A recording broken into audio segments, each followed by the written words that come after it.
Taquara. Estamos aqui para mais uma aula de língua portuguesa. Vamos iniciar? Vamos continuar com o assunto de fonologia, que é o assunto que fecha o nosso bimestre. E dando sequência ao conteúdo que nós iniciamos o estudo na última aula gravada, aqui nós vamos continuar falando a questão da classificação dos fonemas. Vamos lembrar o que seriam os fonemas, a menor unidade de informação relacionada a uma palavra. E assim como a letra está para a escrita, o fonema está para a fala. E isso está relacionado aos sons e tem influência direta com acentuação, separação silábica. E lembramos que nós temos 3 tipos de fonemas: as vogais, as consoantes e as semivogais. Isso tudo foi conteúdo da nossa última aula gravada. E aqui nós relembramos para vocês exatamente esses tipos de fonemas, a classificação que já foi dita. As vogais, que a gente já tem a característica e já as conhece, são aquelas que, ao serem pronunciadas, não encontram obstáculos no aparelho fonador. As semivogais, que são aquelas que perdem força quando são pronunciadas juntamente com as vogais. E essa simbologia aqui, olha, da vogal I e da vogal U entre barras, vai caracterizar exatamente a sonoridade da semivogal. E as nossas consoantes. Agora nós vamos falar de um outro tipo.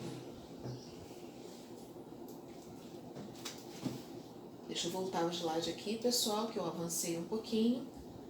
Agora nós vamos falar de um outro tipo de classificação avançando os nossos estudos. Esse tipo de classificação diz respeito aos encontros vocálicos. Por quê? Porque dentro do universo dos fonemas nós estudamos as semivogais e as vogais. E os encontros vocálicos, eles têm o ditongo como uma combinação de uma vogal mais uma semivogal ou vice-versa. Isso tudo vai depender da força que nós pronunciamos a vogal ou a semivogal. Aquela que perde a força na pronúncia é a semivogal. E aí nós temos como exemplo aqui de ditongo: pai, rei, sou, pão, fui, herói e sério. Então aqui são alguns exemplos para a gente estudar. E como os ditongos são classificados? Em orais e nasais. Orais, quando eles são pronunciados diretamente, sem que haja nenhuma saída de som pelo nosso nariz. Então aqui, ó, orais: pai, pouco e jeito. Agora observem quando nós pronunciamos os sons de ditongos nasais. Olha, mãe, pão, põe e bem. A gente não pode dizer que o nasal é quando tem o tio, certo? Não é isso. É quando nós pronunciamos o som com uma emissão nasal.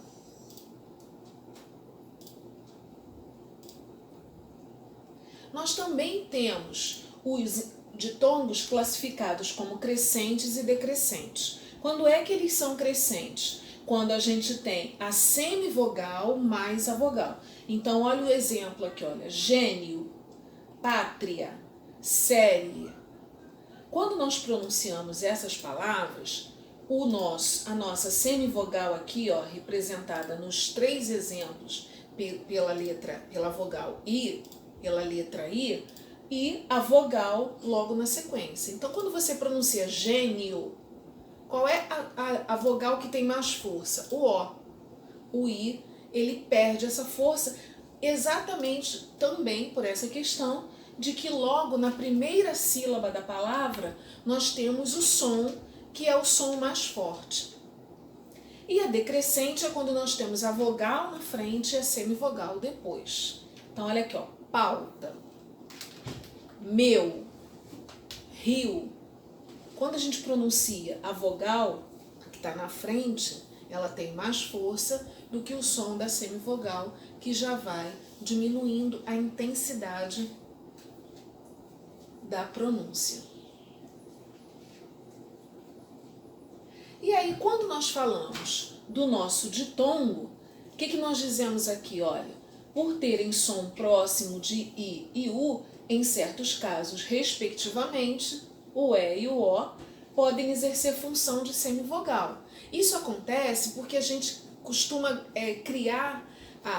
memorizar a regra e acha que semivogal só pode ser o I e o U. E nem sempre isso acontece. A gente também pode considerar o E e o O como semivogais. Tudo vai depender da entonação, da intensidade no momento em que nós pronunciamos a palavra. Então, olha aqui, ó, mãe. O E passa a ser uma semivogal porque ela perde a força em relação ao A que está com o tio. Caetano, Caetano. O A tem mais força do que o E. E o ao, a mesma coisa. O A tem mais força do que o O. Então, sempre que a gente faz a pronúncia dando mais força para uma vogal, a seguinte é considerada uma semivogal. Ou antecedente também, como nós vimos aqui nos casos anteriores.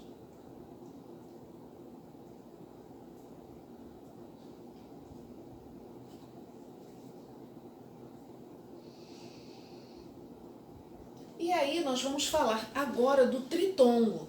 O tritongo já é uma outra ocorrência de encontro entre vogais e semivogais. Enquanto no ditongo nós temos uma vogal e uma semivogal, aqui nós temos um conjunto onde eu tenho duas semivogais associadas a uma vogal e uma só sílaba. É importante a gente lembrar desse detalhe.